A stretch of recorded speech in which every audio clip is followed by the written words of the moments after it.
Hay lugares en el planeta donde hay estaciones. Nosotros en Colombia no estamos acostumbrados a esto. En esos lugares saben bien cómo se siente el florecimiento, de la primavera. Es una cosa interesante, para nosotros realmente es casi que un mundo diferente.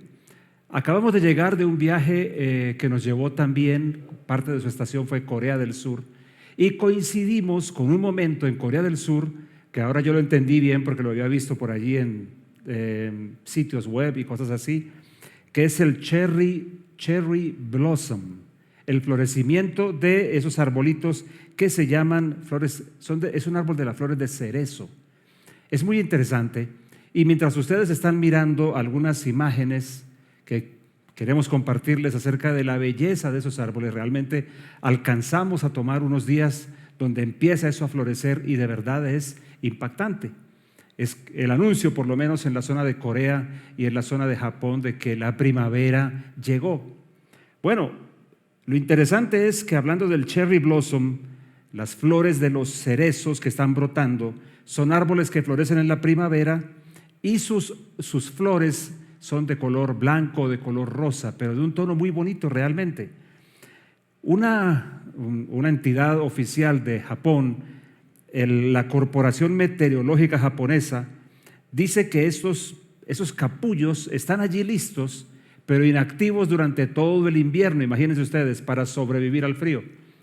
Tenemos una anécdota familiar con mi querida suegra que está con el Señor ya hace un tiempo, y la primera vez que ella visitó los Estados Unidos fue en temporada de invierno, y hubo un momento donde mi querida suegra no resistió la curiosidad y le preguntó a mi cuñada, le dijo: ¿por qué no cuidan los árboles aquí?, le dijo ella.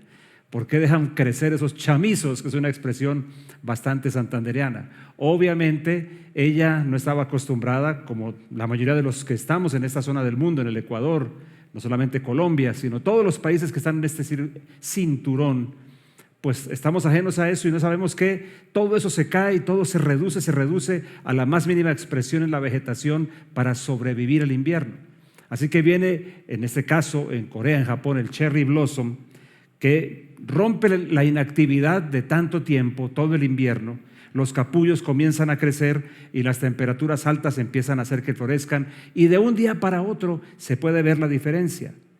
El florecimiento de todo en la primavera, quizá tú estás acostumbrado o has conocido los países que están, las partes del mundo que tienen que disfrutar de las estaciones y sus retos y su belleza, pues sabrás de lo que hablo y sabrás esto, que el florecimiento de todo en la primavera se recibe con muchísima alegría porque indica que todo lo muerto por el invierno ha quedado atrás.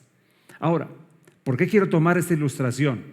Bueno, porque hoy traigo algo para compartir contigo, aprovechando la fecha en la que nos encontramos. Quiero apoyarme en esta ilustración tan hermosa y en esa belleza de esos árboles y en la primavera y el momento en que todo florece casi que inesperadamente, porque pasa de un día para otro, casi que de un momento a otro. Bueno, pues yo quiero hablarte de el más poderoso de todos los reflorecimientos. ¿Y a qué me refiero? Bueno, me refiero a todo lo que afecta de manera profunda la vida, la historia y la raza humana. Y por eso quiero hablarte de una palabrita griega llena de significado: anástasis, la resurrección. Vamos a conversar un poquitico de esto en esta mañana, aprovechando el momento en el que nos encontramos. Para poder conversar lo que quiero contigo, para poder dejarte unas ideas, hay que comenzar por una parte, y es el hecho de la resurrección del Cristo. Tenemos que ir allí. Yo debo decirte algo: ese hecho de la resurrección debería ser reivindicado una y otra vez, porque es la historia de la derrota de la muerte y la bienvenida de la verdadera esperanza de la raza humana. Aquí está la radical diferencia de cualquier credo, doctrina, religión, pensamiento, filosofía y el evangelio de nuestro Señor Jesucristo. Quiero que leas conmigo, por favor, un texto en 1 Corintios capítulo 15, versículos 3 al 8. Mira lo que dice la Escritura: porque primeramente os entregué lo que también recibí, que Cristo murió por nuestros pecados conforme a las Escrituras, que fue sepultado y que fue resucitado al tercer día conforme a las Escrituras, y que fue visto por Cefas y después por los 12, después fue visto por más de 500 hermanos a la vez, la mayoría de los cuales aún viven y algunos ya duermen. Después fue visto por Jacobo, después por todos los apóstoles, y al último de todos, como a un abortivo, apareció también a mí. Pablo apela a algo que tiene total validez en los ámbitos de legalidad y de justicia: los testigos, los que vieron a Jesús resucitado, como la gran evidencia de que realmente esto sucedió. Jesús verdaderamente resucitó. Esta es la piedra angular de todo el Evangelio, y por eso tengo que mencionar algunas cosas al respecto. Yo quiero mostrarte que conversemos un poquito también acerca de algunos datos y la evidencia que nos ofrecen los evangelios acerca de lo que es la resurrección del Cristo, el hecho, como me gusta siempre llamarlo, el hecho de la resurrección del Cristo. Bueno, varias cosas nos ayudan a entender bien lo que pasó y nos proveen una ayuda para poder entender bien que sí hay evidencias, además de los testigos, que es la principal siempre. Además de ellos, algunas otras cosas que pasaron en torno a la muerte y sepultura de Jesús. Ven conmigo, vamos a leer un texto ahora en Mateo capítulo 27, versículos 59 en adelante. Vamos, mira conmigo en nuestra pantalla. Tomando Jesús el cuerpo, lo envolvió en un lienzo limpio de lino, ten en cuenta eso, y lo puso en su sepulcro nuevo que él había excavado en la roca, y después de rodar una piedra grande a la entrada del sepulcro, se fue. Una gran roca, ten en cuenta eso, una gran roca. Y María Magdalena estaba allí, y la otra María sentadas frente al sepulcro. Al día siguiente, que es el día después de la preparación, se reunieron ante Pilato los principales sacerdotes y los fariseos. Y le dijeron: Señor, nos acordamos que cuando aquel engañador aún vivía, dijo: después de 3 días resucitaré. Qué interesante, ¿no? Esta expresión de Jesús sí había calado en ellos, había quedado grabada en su interior. ¿Qué dice ahora? Por eso ordena que el sepulcro quede asegurado hasta el tercer día, no sea que vengan sus discípulos, se lo roben y digan al pueblo: ha resucitado de entre los muertos, y el último engaño será peor que el primero. Pilato les dijo: una guardia tenéis, id aseguradla como vosotros sabéis. Y fueron y aseguraron el sepulcro, y además de poner la guardia, sellaron la piedra. Escucha bien esto: un sepulcro nuevo, el cuerpo de Jesús envuelto allí, lo ponen dentro, y para evitar cualquier malentendido o rumor, como ellos pensaban, acerca de una falsa resurrección de Cristo, ponen una gran piedra y además la sellan con el sello romano, que, dicho sea de paso, cualquiera que se atreviera a romperlo era reo de muerte. Y además de eso ponen una guardia romana de soldados, de esos que estaban acostumbrados a la violencia y a la fuerza. Esto nos ayuda a pensar que el argumento, por ejemplo, de que el cuerpo de Jesús fue robado es inverosímil, por decirlo menos. Pero además de eso, un detalle interesante también te quiero compartir. El cuerpo de Jesús había sido envuelto en unos lienzos mezclados con 100 libras, nota este detalle, 100 libras envolviendo el cuerpo de Jesús de mirra y de áloe. Vamos a leer el texto de la Escritura que nos lo dice, o los textos que nos hablan de esto. Juan capítulo 19, versículo 39 y 40 nos dice así: lo acompañó Nicodemo, el hombre que había ido a ver a Jesús de noche. Llevó consigo unos 33 kilos de ungüento perfumado, una mezcla de mirra y áloe. De acuerdo con la costumbre de los entierros judíos, envolvieron el cuerpo de Jesús untado con las especias en largos lienzos de lino. Esta parte es interesante, ve sumando. Tenemos entonces el cuerpo de Jesús sepultado, envuelto, no de cualquier manera, envuelto en 100 libras de mirra y áloe. Además tenemos una gran roca sellando el sepulcro, tenemos el sello romano y una guardia romana. Aquí lo que realmente no podía pasar es que alguien resultara robando el cuerpo de Jesús, y mucho menos podría pasar lo que algunos otros afirman, que Jesús realmente no murió y que al tercer día Él como que revive de ese pequeño desmayo, de esa experiencia simple de la crucifixión, logra, además de retirar los lienzos como lo describe la Biblia, y lo veremos ahora de una forma muy compleja para el mismo resucitado, entre comillas, y después de eso encontró la fuerza para mover la piedra y además de eso romper el sello y además confrontar la guardia romana. Todo esto realmente es inverosímil. Pero mira, hay un relato que se nos narra en el Evangelio de Juan, capítulo 20, acerca de lo que sucedió en la madrugada del primer día de la semana. Dice así: llegó entonces Simón Pedro, que lo seguía, y entrando dentro del sepulcro vio la envoltura yaciendo allí, y el sudario que había estado sobre su cabeza, no puesto con la envoltura, sino enrollado en un lugar aparte. Entonces entró aquel otro discípulo también, el que había llegado primero al sepulcro, y vio y creyó, porque aún no habían entendido la escritura, que le era necesario resucitar de entre los muertos. ¿Qué fue lo que vieron? Eso se pregunta Josh McDowell en su famoso libro Evidencia que exige un veredicto, el capítulo 7 de ese libro, jamás lo olvidé. Esa es la pregunta que él se hace, porque hay una tumba vacía, y la sola tumba vacía, ¿por qué produciría en ellos esa especie, esa clase de fe o creer del que la Biblia nos habla aquí? ¿Qué fue lo que vieron? Bueno, en un minuto te hablaré un poquito acerca de lo que dice Josh McDowell en su libro. Pero te quiero hacer referencia a un par de comentarios que hacen comentaristas bíblicos. En el comentario bíblico Beacon, habla de que se encuentra aquí, se juntan aquí 3 evidencias de la resurrección: la piedra corrida, los lienzos como evidencia de que el cuerpo no había sido robado y la absoluta ausencia del cuerpo del Señor. Y mira este comentario que quiero leerte a la letra.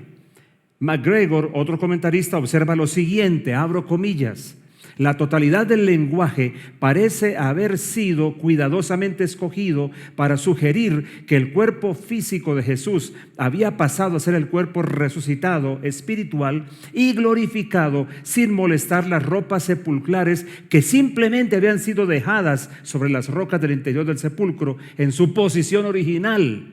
Mira que el asunto es llamativo, ese relato que hace Juan, lo que hace que diga que él y Pedro, cuando entraron y vieron, creyeron. Y termina diciendo MacGregor, hablando del sudario, comenta él que estaba enrollado como un turbante, tal como había estado envuelto alrededor de la cabeza. No como de pronto se nos dice en el famoso sudario de Turín, que la cara de Jesús estaba cubierta, un sudario, un pequeño rollo, por decirlo así, sobre su cabeza. ¿Qué dice el señor Josh McDowell allí? ¿Qué fue lo que ellos vieron? Bueno, trataré de explicártelo. Lo que ellos dicen es que al entrar encuentran todo en perfecto orden. ¿Qué es todo en perfecto orden? Esa expresión de Juan, los lienzos puestos allí, todo idéntico, allí no había habido movimiento. No es tampoco que Jesús resucita y comienza cuidadosamente a retirarse los lienzos. Tampoco hubiese podido. Recuerda que estaba perfectamente envuelto y además tenía 100 libras de peso sobre sí. Lo que está diciendo allí, lo que Juan nos relata y lo que Josh McDowell, sobre lo que él llama nuestra atención, es que todo estaba igual, pero el cuerpo de Jesús había desaparecido así, como si hubiese sido succionado, será la expresión que podríamos decir. Desaparece, pero todo queda perfecto. Eso era imposible.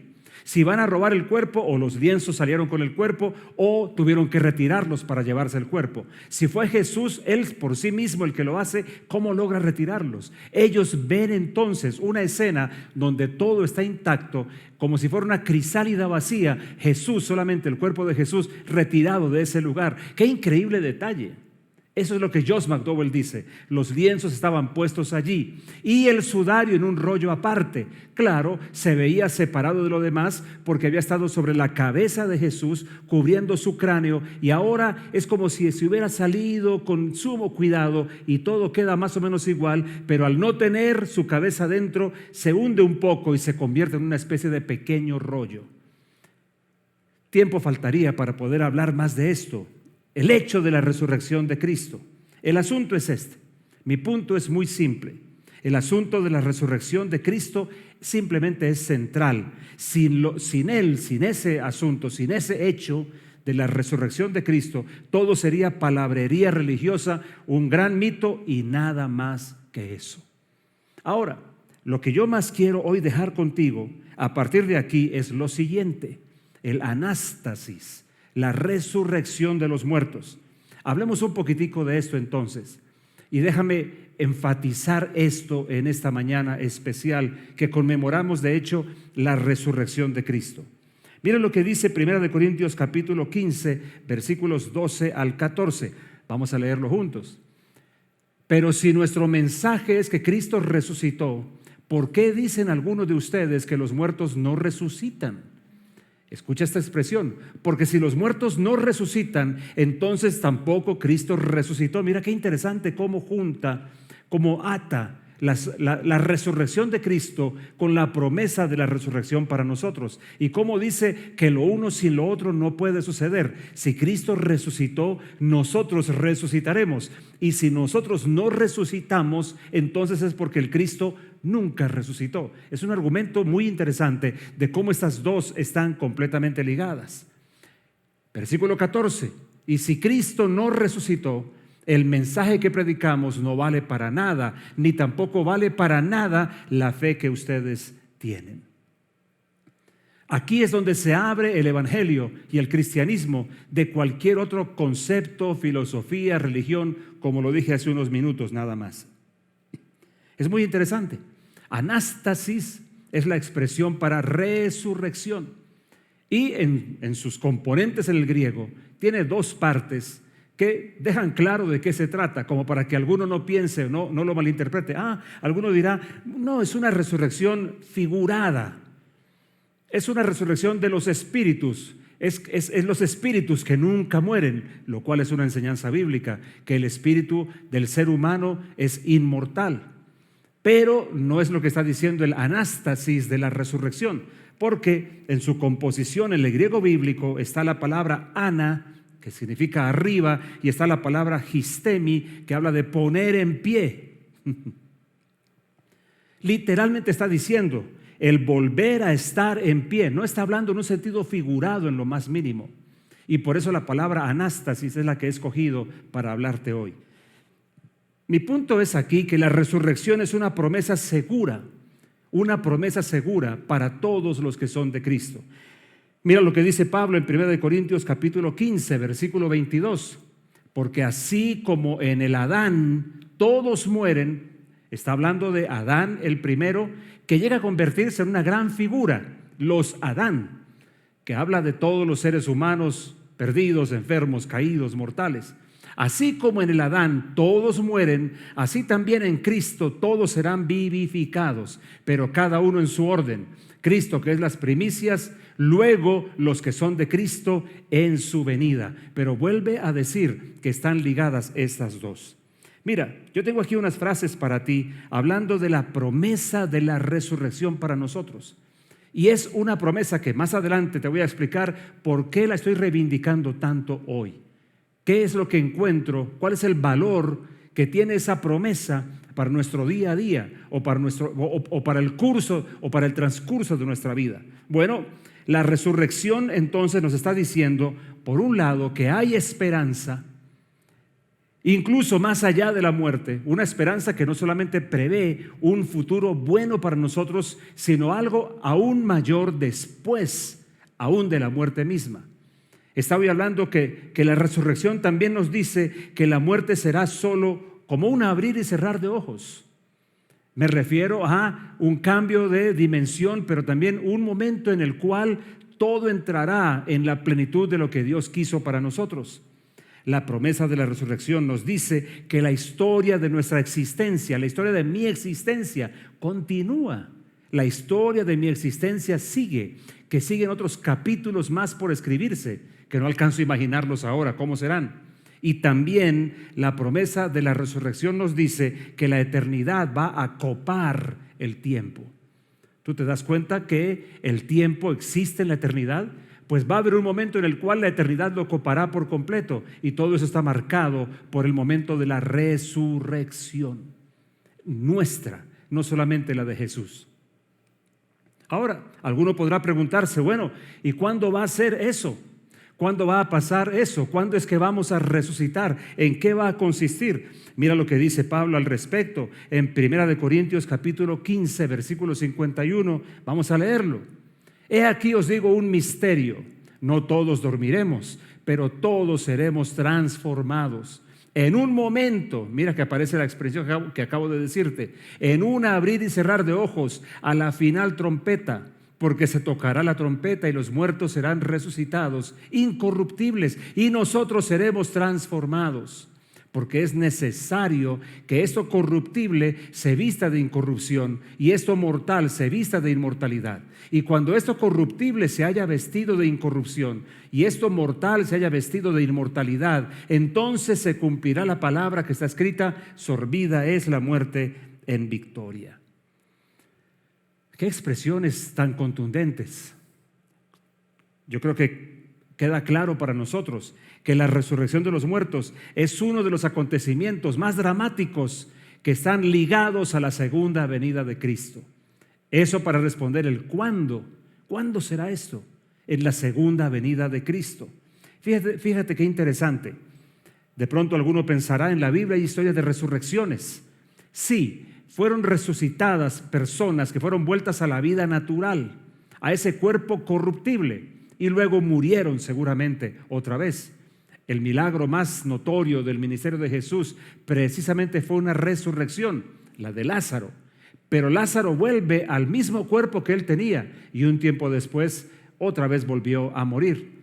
Esta de la que estamos hablando es la que vendrá cuando Cristo vuelva por nosotros como lo ha prometido. En ese momento, en la segunda venida de Cristo, nosotros recibiremos ese cuerpo nuevo, que es lo siguiente que viene. Consistirá en volver al cuerpo, pero un cuerpo nuevo, un cuerpo diferente, o de recibir un cuerpo transformado para los que estén vivos en ese momento. ¿Seremos nosotros? ¿Pasará mucho tiempo más? No lo sabemos. Solamente el Padre lo conoce, según Jesús lo dijo cuando le habló a los apóstoles antes de volver a los cielos. En todo caso, habrá un cuerpo que será completamente nuevo. No será como volver al mismo cuerpo para volver a morir. ¿Cuáles son las características de ese cuerpo entonces que podríamos como destacar? Bueno, incorrupción e inmortalidad. Esas dos completamente distintas al cuerpo que tenemos ahora nosotros. Pero quiero enfatizarte un poquitico más. ¿Con qué cuerpo vamos a resucitar? ¿Qué características más este cuerpo va a tener? Bueno, mira que la Biblia abunda en detalles al respecto. Déjame mostrarte unos cuantos pasajes en la Biblia. Filipenses capítulo 3, versículo 20. Mira lo que dice. Porque nuestra ciudadanía está en los cielos, de donde también ansiosamente esperamos a un Salvador, el Señor Jesucristo, el cual transformará, mira esta expresión, el cuerpo de nuestro estado de humillación en conformidad al cuerpo de su gloria, por el ejercicio del poder que tiene, aún para sujetar todas las cosas a sí mismo. Y si esto fuera poco, en 1 Corintios capítulo 15, versículo 35 en adelante, miren lo que añade, 35 al 38, y luego miraremos un poquito más adelante. Pero dirá alguno, ¿cómo resucitarán los muertos? ¿Con qué cuerpo vendrán? Necio, lo que tú siembras, mira la idea que ahora entra. Lo que tú siembras no se vivifica si no muere antes. Y lo que siembras no es el cuerpo que ha de salir, sino el grano desnudo, ya sea de trigo o de otro grano. Pero Dios le da el cuerpo como Él quiso, y a cada semilla su propio cuerpo. Y más adelante, versículo 42, así también es la resurrección de los muertos. Se siembra en corrupción, resucitará en incorrupción. Se siembra en deshonra, resucitará en gloria. Se siembra en debilidad, resucitará en poder. Se siembra cuerpo animal, resucitará cuerpo espiritual. ¿Qué expresión esta? Hay cuerpo animal y hay cuerpo espiritual. Será un cuerpo como el de Jesús, el que tendremos nosotros, exactamente como el suyo. Va a ser cambiado el cuerpo de la humillación nuestra, dice Colosenses, en uno semejante al de la gloria suya. Un cuerpo como el del Señor cuando resucita, un cuerpo hecho de acuerdo con la gloria suya. Pero además, el cuerpo que tenemos hoy, mira que esta parte me impresiona mucho, el cuerpo que tenemos hoy es llamado por Pablo una semilla. Date cuenta que sigue estableciéndose claramente que la resurrección en la Biblia no es simbólica, que no es que en espíritu seguimos vivos, no, es anástasis, es volver a la vida, pero con un cuerpo completamente distinto, de otras características, como las del cuerpo que Jesús tenía cuando resucitó de entre los muertos. Una semilla, mi cuerpo hoy es una semilla. ¿Qué tan importante es para Dios mi cuerpo? Que no es que va a devolver a la vida el mismo porque está corrupto, sino uno hecho de otras características. Cuerpo espiritual es lo que está diciendo la Biblia. Un concepto absolutamente revolucionario, una clase de cuerpo que está adaptado, ese cuerpo está adaptado para expresar perfectamente al espíritu o lo espiritual en todas sus características. Cuerpo espiritual, para que pueda ser todo aún mejor que lo que fue al principio. La Biblia dice que cuando Adán fue creado, dice, llegó a convertirse en alma viviente para destacar que lo esencial del ser humano es lo espiritual y que somos, como ya lo hemos dicho tantas veces, seres espirituales viviendo una experiencia natural. Bueno, volverá a ese punto, pero con una expresión aún más gloriosa, porque el cuerpo que recibiremos será uno semejante al de Jesús mismo. Yo quiero hacerte notar esto. Mira estas como características del cuerpo de Jesús para pensar en que eso es lo que recibiremos también nosotros. Podía ser tocado, era de alguna clase de materia. A él lo tocaron, inclusive él también comió, pero tenía la posibilidad de entrar en lugares cerrados. ¿Cómo lo podía hacer? ¿Cómo puede ser materia, pero al mismo tiempo traspasar lugares físicos para poder entrar en lugares cerrados? Bueno, es una de las características de ese cuerpo. Podía moverse como un cuerpo normal, caminar normal, actuar normal, pero también podía moverse como flotando e ir hacia los aires. ¿Por qué lo sabemos? Bueno, porque en la ascensión de Cristo claramente nos dice la Biblia que Él fue ascendido, que Él fue tomado al cielo hasta que una nube lo ocultó de los ojos de los que estaban siendo testigos de todo esto. Además, ¿qué podemos decir? Bueno, que podía caminar normalmente, pero también podía moverse a la velocidad de la luz, porque podía desaparecer de los ojos de la gente en un simple instante. También un cuerpo que era visible y aún invisible, que incluso su apariencia podía cambiar. Edgar, ¿de dónde sacas eso? En el relato famoso de los que iban hacia Emaús, dice que su expresión, ellos no la reconocieron. Era un poco diferente, lució un poco diferente para ellos. Qué interesante también esto. ¿Y qué más dice acerca de ese cuerpo? Lo mayor de todo, que en ese cuerpo fue donde Jesús pudo entrar en la dimensión absolutamente espiritual y sentarse a la diestra de Dios. Ahora, mi asunto con todo esto viene aquí, ya en el cierre de nuestro mensaje. La resurrección tiene que ser, es un hecho, tiene que suceder, tiene que pasar. ¿Cuándo? No lo sabemos, pero tiene que llegar. Leamos un par de textos en la Biblia que nos hablan de esto. Apocalipsis 21, versículos 3 y 4. Miremos aquí en la pantalla. Entonces oí una gran voz que decía desde el trono: he aquí el tabernáculo de Dios está entre los hombres, y Él habitará entre ellos, y ellos serán su pueblo, y Dios mismo estará entre ellos. Él enjugará toda lágrima de sus ojos.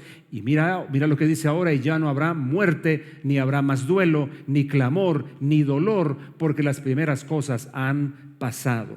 Y más adelante, el capítulo 22, mira lo que dice ahora, versículo 3: y no habrá más maldición, y el trono de Dios y del Cordero estará allí, y sus siervos le servirán. Ellos verán su rostro, y su nombre estará en sus frentes, y ya no habrá más noche, y no tendrán necesidad de luz de lámpara, ni de luz del sol, porque el Señor Dios los iluminará, y reinarán por los siglos de los siglos. La resurrección tiene que ser. No es posible, y no va a pasar, que Dios nos deje atrapados en este sistema corrupto. No es posible. Simplemente circulando y pasando la eternidad, y otros más, y todos siguiendo de manera interminable de la misma forma. No, esto no es posible. No es posible que nos quedemos simplemente recibiendo, ese simplemente lo pongo entre comillas, recibiendo una salvación que llegue hasta el momento en que pasamos a la eternidad y allí termine. Ya eso sería bastante, claramente, pero no sería suficiente para una salvación como la que Dios ha ganado para nosotros. Sin la resurrección, aun siendo glorioso lo que tenemos, ese es mi punto, sería incompleto.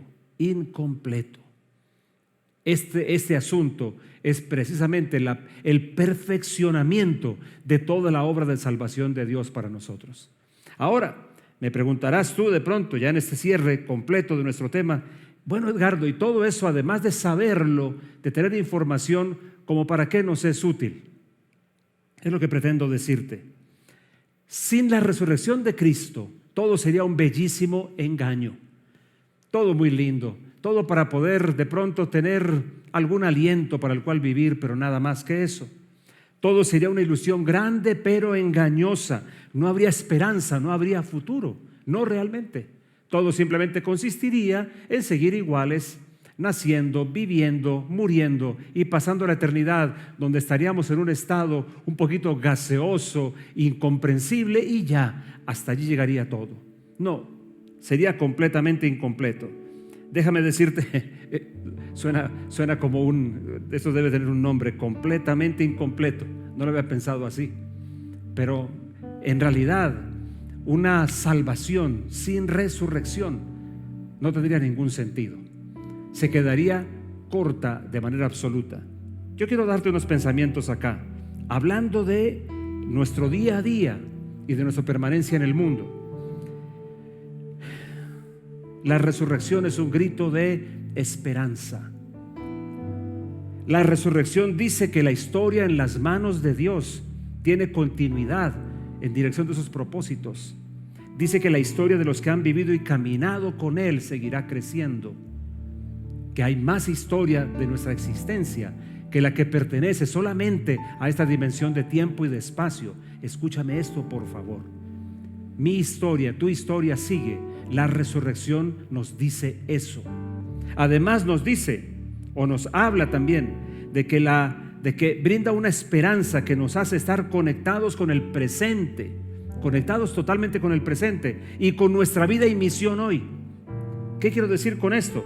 Bueno, nos ayuda a aceptar que un día nosotros viviremos el cierre de nuestra existencia terrena, pero que no será el final de nuestra historia. Entonces, mira que es sutil aquí la diferencia de lo que te quiero decir. Tal vez para algunos sería mejor quedarse como esperando, bueno, algún día volaremos al cielo y esa es la esperanza. No, la esperanza no es volar al cielo, la esperanza no es llegar al cielo, la esperanza es la resurrección después. No nos movemos hacia la muerte y hacia la tumba, sino hacia la resurrección, y eso cambia todo en el presente, porque hace que pueda tener perfecto sentido lo que hacemos y que estemos muy presentes y muy comprometidos, porque no estamos aguardando ser desprendidos nada más, sino estamos aguardando completar un tiempo, llevarlo a su perfección, que sea pleno, y entonces después de eso cesar la parte de nuestra historia que corresponde a la existencia terrena para esperar entrar en la siguiente, la que vendrá a partir de la resurrección. Esta esperanza nos ayuda a dejar de mirar al cielo de una manera pasiva, esperando el gran rescate. Algunos no se dan cuenta que esa expectativa de simplemente ser sacados del mundo no constituye una verdadera esperanza, sino de pronto un punto de fuga, una especie de desahogo que en todo caso no nos permite estar presentes ahora, ni activos en lo que debemos, ni comprometidos con una misión, porque solo estamos continuamente esperando ser extraídos del planeta. Estoy intentando expresar lo que alcanzo a ver para decirte, esto es lo que yo llamo una pseudoesperanza.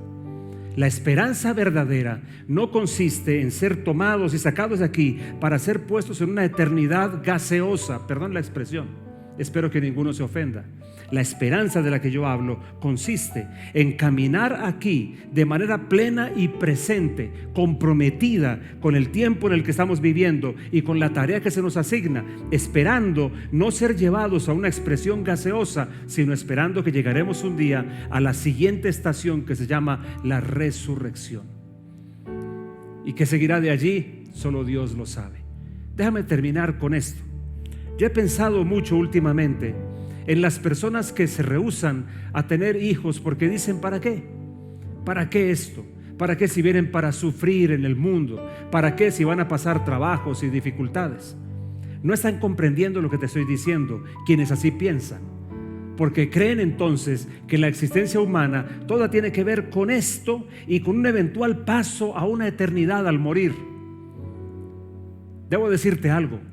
Si tú eres de los que cree así, tengo que decirte algo.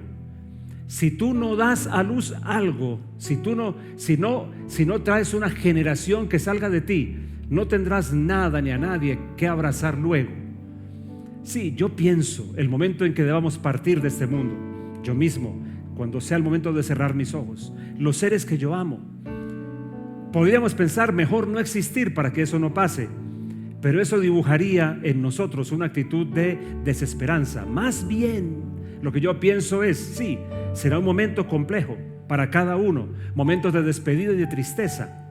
Pero, el punto es que podremos abrazar a alguien después, una vez que resucitemos. No nos quedaremos, déjame decirlo de esta forma, que es apenas una ilustración de lo que quiero decir. No nos quedaremos con los brazos vacíos, como aquellos que nunca trajeron para sí mismos una generación, por el miedo al dolor que pasarían o al momento de entrar en esa etapa de separación de la vida terrena y alistamiento para la siguiente. Entonces ellos escogen quedarse vacíos luego y no tener nada o nadie que pueda acompañarlos también en esa eternidad posterior. Y no estoy diciendo que todo seguirá después como ahora, la misma familia, el mismo cónyuge. No estoy hablando de eso. Solo estoy hablando de que hay realmente un momento que viene luego, cuando la resurrección se cumpla, y que nos va a introducir en lo concreto y definitivo y lo mayor de nuestra existencia. Espero que las palabras que estoy diciendo puedan tener significado. Si tú eres de los que piensa: ¿para qué tener hijos? Piensa en lo que te digo, para que ellos puedan luego resucitar y entonces entrar en el disfrute de todo lo mayor que Dios nos ha prometido. ¿Qué te parece si oramos un momento? Estamos hablando de anástasis. El hecho de la resurrección de Jesús nos abre la esperanza a nosotros de poder entrar en esa dimensión mayor. Cierra tus ojos conmigo, por favor. Hagamos una oración de gratitud a Dios en este día. Señor, te doy tantas gracias, porque nosotros podemos mirar al hoy con compromiso, podemos mirar al hoy de una manera que realmente nos deje ver que tiene sentido, nos puede mostrar el hoy de una forma distinta, para que podamos vivir anclados verdaderamente a nuestro presente, disfrutándolo, creciendo, cumpliendo una asignación, no esperando simplemente un paso a una eternidad y hasta allí nada más, sino creyendo que viene mucho más luego al cumplimiento de tu promesa de la resurrección. Señor, te doy muchas gracias, porque tenemos la esperanza cierta de la resurrección, con todo lo que eso significa para nosotros.